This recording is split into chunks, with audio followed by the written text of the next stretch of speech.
Welcome back to another episode of Wiccan's Wicked Reptiles. On this week's episode, we're going to talk about the 3 best reptiles for someone who's just getting into the hobby. Stick around.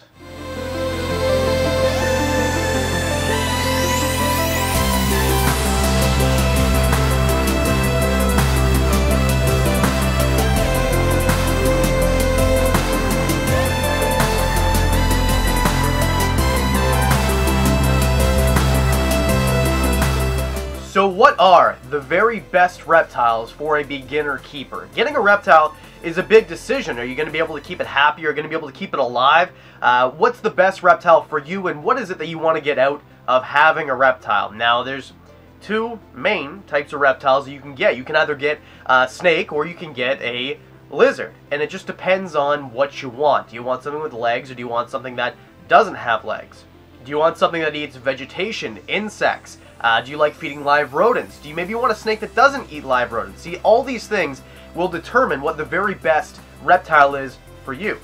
But I think the #1 thing is care. Can you keep your reptile happy? Can you keep your reptile healthy? Those are the most important things, and the 3 I'm going to give you today are the 3 easiest reptiles, in my opinion, to care for, to keep happy, to keep healthy, to feed, to maintain, and of course, they're also interesting to have. So #1 is a corn snake. I'm not holding this corn snake right now because this is the newest addition to my collection. When you get a brand new reptile, you want to leave it alone for a few days. Today is day 7. I've been trying to handle her a little bit. This one is not a great example. Most corn snakes are very placid. They're easy to take care of. They're easy to handle. This one, I guess, was never really handled. It was more of a production animal than anything else. And this animal's a little bit defensive. So I've upset her enough. And also, I guess we're going to find out the name of this animal at the end of the video because we did a little name contest. Last week I asked you guys, please submit your names. What should this girl's name be? And at the end of the video, we're going to draw out of a hat. We're going to find out her name. But for now, back to why a corn snake makes the 3rd best pet reptile in my opinion. First of all, heat and humidity. You don't need anything crazy. These animals are from North America. They're from places like South Carolina, North Carolina, places like that on the eastern seaboard where they don't have crazy humidity. It's not crazy hot in the summer, and of course also they have somewhat of a winter there. So these animals, you don't need to have a very high humidity like a rainbow boa. You don't need a super hot basking spot or ambient temperature like a Savannah monitor or a Uromastyx, which by the way are very bad lizards to get if you're a first-time lizard owner. And with the corn snake too, it's easy to feed because you're going to be feeding small rats or adult mice. I mean, it's going to be a battle in the comments section about this. A lot of people will say, oh, you can't feed them rats because it gets them too fatty. You don't want to feed them mice. It doesn't have all the nutrients. Just pick a fact sheet to look at and you choose. I've had corn snakes both on mice and rats, and they both do very well. This girl here is going to start eating rats. Today is going to be her first feeding from me today. We're going to feed all the snakes today, and you're going to see that on Thursday. But being that it's Monday, let's get back to the corn snake. Another reason that a corn snake is a great first-time reptile is if you're getting a snake for the first time, you don't want that snake to be intimidating. This corn snake is almost a full-grown female. Another thing you want about with your reptile if you're a first-time snake owner is you don't want it to feel like you're about to get bitten every time you pick it up. This is a bad example. This reptile right here, she struck at me a few times. I do think that if I gave her the chance, she would bite me, but that's because every animal is an individual. If you are a first-time reptile owner, you're thinking about getting a reptile, my suggestion, do not go to a PetSmart, do not go to a Petco or whatever the giant name brand store in your area is. They don't have a clue what came in. It probably came in last week or 2 weeks ago. They don't socialize with these animals. My suggestion is go to a reptile expo. These are people who produce these animals, who work with these animals every day for a living or for a hobby that they pour hours of their life into. These are the people who are going to know what these animals are going to be like. This animal is cage defensive. I knew that when I got her. I have every intention of making this a placid animal. It takes time. If you're a first-time reptile owner, tell the person behind the desk, behind the table there at the Reptile Expo, hey, it's my first one. I want something super placid. I want something, I want your advice, is basically what you should be asking. These people know more than you. Take their advice. Generally, you're going to get a corn snake that is super tame, super easy to maintain, and not really a handful like this girl is here. So I think for a few reasons a corn snake should be your first snake and probably the third best reptile that you can get. Easy to feed, no crazy humidity levels, no crazy temperature levels. You don't need UVB lighting, so it's not going to be expensive. And in terms of size, these animals, they don't get very big. You've been seeing the snake through the entire point of me talking. They get maybe 5 feet. You're not going to get really much larger than that. There's some examples of 6-foot snakes, but they're small. They don't get big like a ball python or a boa constrictor. That is why I think that this is the best pet reptile. And also, if you don't have a ton of money or a ton of space for a big enclosure, you can get away with a 40-gallon enclosure. Of course, bigger is better, but a 40-gallon enclosure will easily house an adult corn snake for its entire life. The third best reptile that you can get if you're a beginner reptile keeper thinking about getting your first reptile is a corn snake. So if a corn snake is the third best reptile, well, what's the second best reptile? In my opinion, it's a leopard gecko. This here is Cheech. This is the second type of reptile that I ever got. The first one I ever got was a bearded dragon. I would not suggest getting a bearded dragon for a few reasons we'll mention in a minute. I would suggest getting a leopard gecko. And this is the first leopard gecko, or the first reptile I should say, that I went out and I made the decision to purchase. The bearded dragon that I got when I was 18 or 19 was kind of handed to me. Hey, I can't take this. I know you like reptiles. Do you want to have this reptile? And I said yes, because I was 18 and I didn't know any better. And I realized very quickly it was much more expensive to set up than a leopard gecko would be. But a leopard gecko, I think, for a few reasons, is the best or second best reptile that you can get and second best lizard that you can get. And that's because they don't really need a lot to be happy. They get about this size. This is Cheech. This is, he's 9 years old now, and he is very happy, very healthy. He's not getting any bigger than this. He does eat quite like a horse, I'd say. He eats quite a bit, and that's why he's so big. If you can see, he's got a very thick tail. And the thing with leopard geckos, although they do drop their tails, they do grow them back. And he's never dropped his tail. That's where they store a lot of fat, nutrients, things like that, is in their tail. So they can go a while without eating, which is another thing too. Reptiles like corn snakes, leopard geckos, and then number one, which we'll talk about in a second, you can leave when you go on vacation. As long as everything's set to a timer and automated, it's always best to have a reptile keeper or someone who can come and check on your reptiles while you're on vacation. I would never say that you shouldn't have that, but if you don't have that option, it's not the end of the world. I've gone on vacation several times and left Cheech. I had a ball python that I left for an entire week. As long as I have a giant water bowl, everything's automated, and just get someone to check in the middle of your vacation. Leopard geckos don't need a UVB light, which is really important. That's the big difference, besides size and a lot of other things, but a giant difference in terms of cost in setting up their initial enclosure with a leopard gecko compared to a bearded dragon is a leopard gecko doesn't need UVB light. A bearded dragon does. That's going to be an extra $60 probably, if not more. Plus, you have to buy UVB light every 6 months or every year in order for it to be producing UVB light.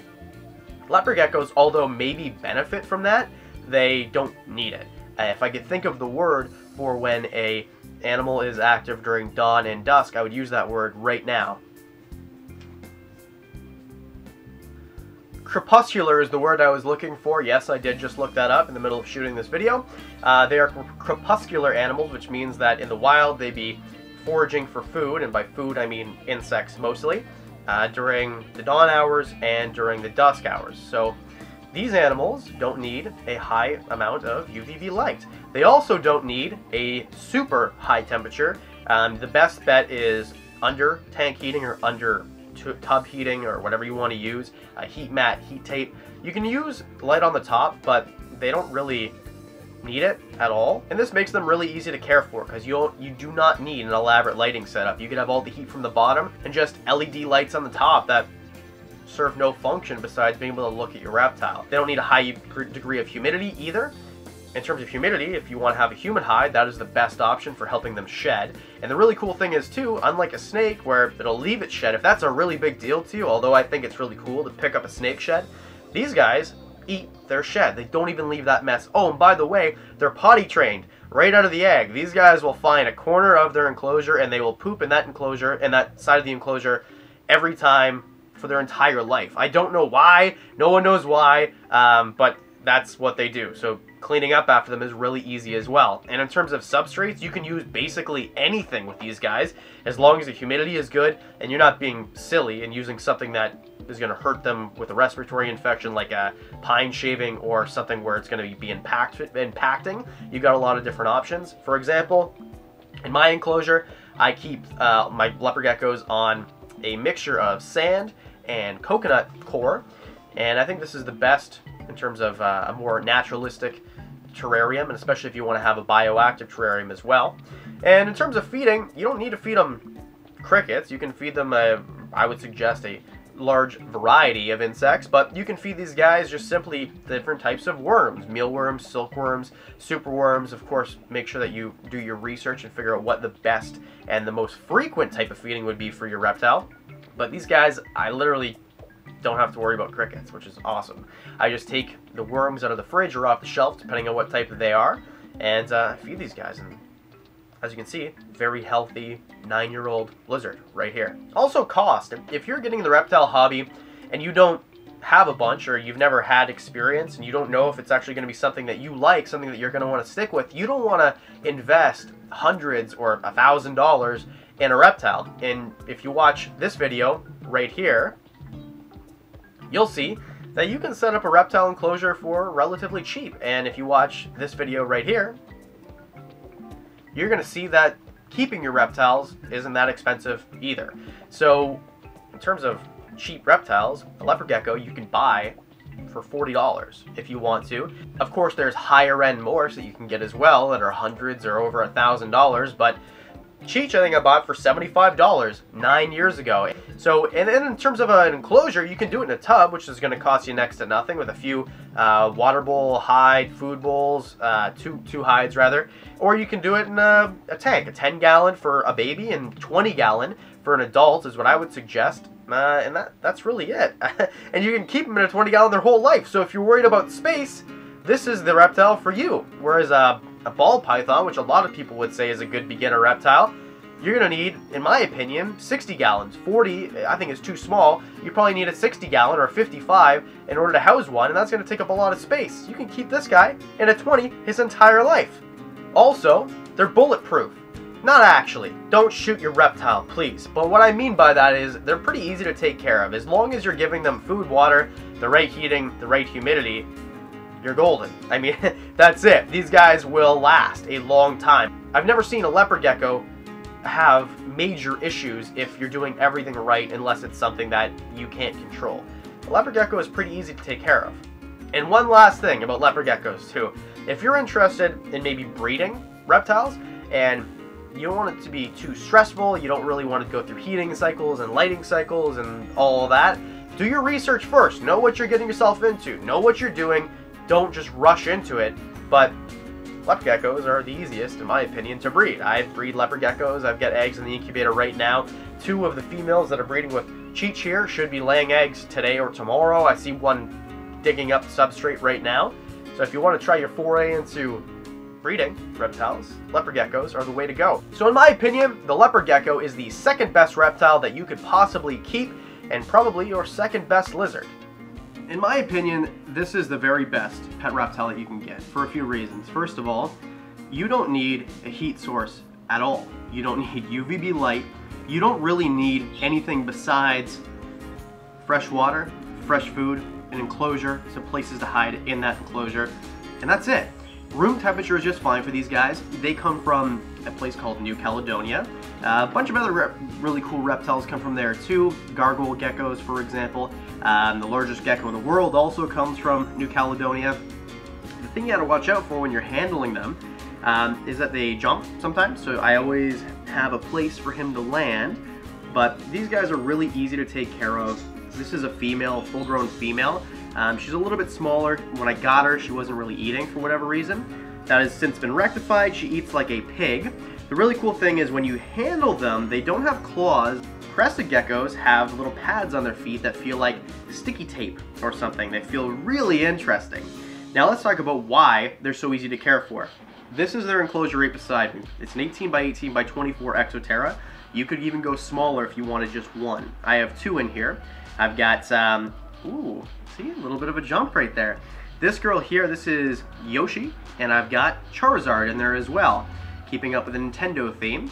And I don't keep lighting on them at all. The last video where I showed the Crested geckos, I had some lighting just to show you, but I have it off. I want it to be a real representation of what this terrarium normally looks like. And normally, it has nothing going on at all in terms of light or heat.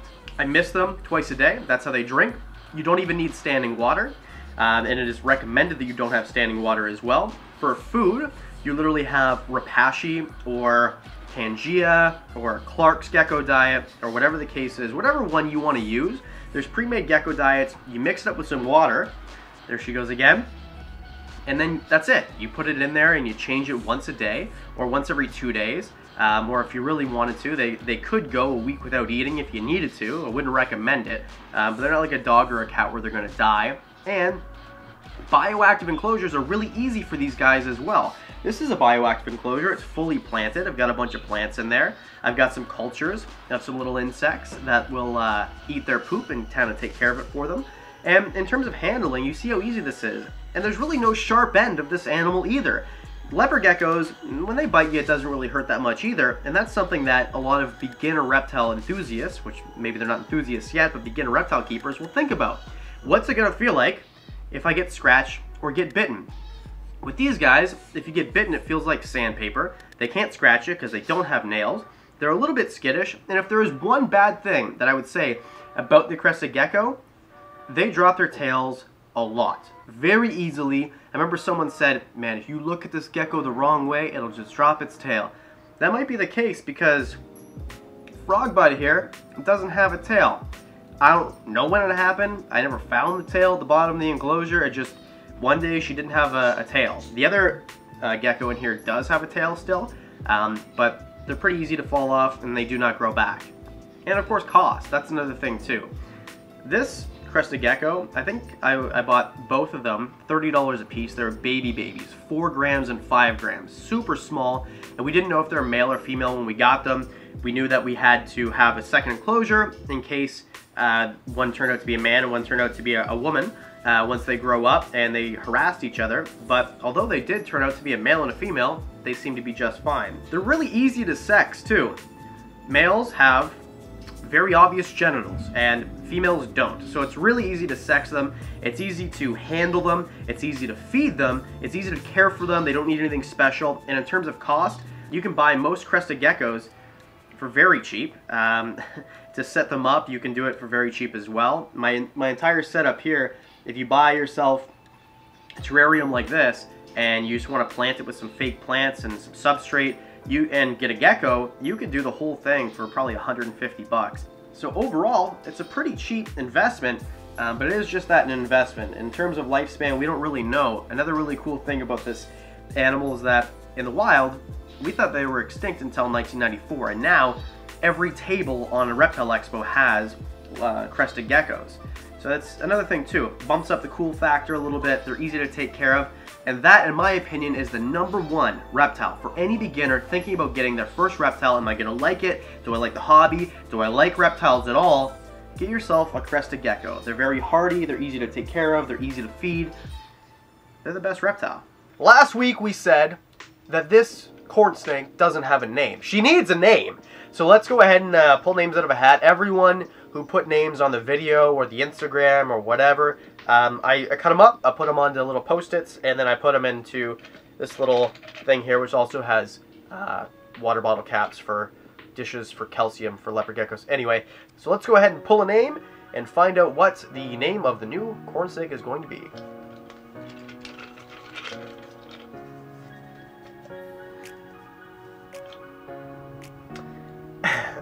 And the name of the corn snake is going to be Maisie, which is funny, but also a dad joke, because corn and maize are like the same thing, right? And corn snake, Maisie. And my dad wrote that on the YouTube comment last week. So Maisie is the corn snake's name. And there's your dad joke for the week. Well, that's it. That's Wicked's Wicked Reptiles for this Monday. Thank you very much for tuning in. What do you think the best beginner reptile is? Is it a corn snake? Is it a leopard gecko? Is it a crested gecko? What do you think it is? Put it in the comment section below, and next week we'll talk about it. Until Thursday, this has been Wiccan's Wicked Reptiles. I'll see you then.